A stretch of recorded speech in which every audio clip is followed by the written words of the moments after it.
ஆனால் ஹார்ட் ரிலேட்டடாக, லங்ஸ் ரிலேட்டடாக எதுவாக இருந்தாலும், லங்ஸ் வந்து வீசிங் எடுத்துக்கோங்க, ஆஸ்துமான்னு சொல்லிட்டு.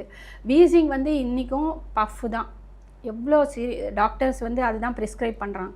பட் நீங்கள் அக்குபங்க்சர் எடுத்துக்கும் போது அந்த பஃபெல்லாம் தேவையில்லை, தூக்கி போட்டுட்டு போயிட்டே இருக்கலாம். அது மாதிரி ஆஸ்துமா பேஷண்ட்டுக்கு ரொம்பவே ஹெல்ப் பண்ணும். அதுக்கப்புறமா கீழே வந்து டைஜஸ்டிவ் சிஸ்டம், வயிற்றில் ப்ளோட்டிங், பசிக்கலை, ஜீரணமாகலை, ஹார்ட் பர்னு, நிறைய பேர் இருக்குது இப்போ. அது எல்லாத்துக்குமே வந்துட்டு அக்குபங்க்சர் கண்டிப்பாக ஹெல்ப் பண்ணும். லிவரில் கால் பிளடர் ஸ்டோனு, அப்புறமா கிட்னிக்கு வந்தீங்கன்னா கிட்னியில் வந்து ஸ்டோன் இருக்கும், கிட்னியில் யூரினரி பிளடரில் வந்து யூரினரி இன்ஃபெக்ஷன் வரும், ப்ராஸ்டேட் கிளாண்டு ஜென்ஸுக்கு பார்த்தீங்கன்னா. அதுக்கப்புறமா யூட்ரஸில் என்ன ப்ராப்ளம் வந்தாலும், யூட்ரஸில் ஒரு ஓவர் ப்ளீடிங் வந்துச்சுன்னா கூட டக்குன்னு நம்ம ஸ்டாப் பண்ண முடியும் அக்குபங்க்சரால்.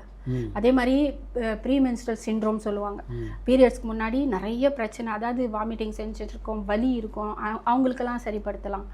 மெனோபாஸ் எடுத்திங்கன்னா அது ஒரு பெரிய என்ன சொல்கிறது, மெனோபாஸில் அவஸ்தைப்படுறவங்கள மாதிரி ஒன்றுமே இல்லை. நிறைய அம்மாக்கள் வந்து பார்த்திங்கன்னா எவ்வளோ கஷ்டத்தோடு அவங்க சொல்லக்கூட மாட்டாங்க, அவங்களுக்கு தெரியாமல் கூட நிறைய அம்மாக்கள் இருக்காங்க.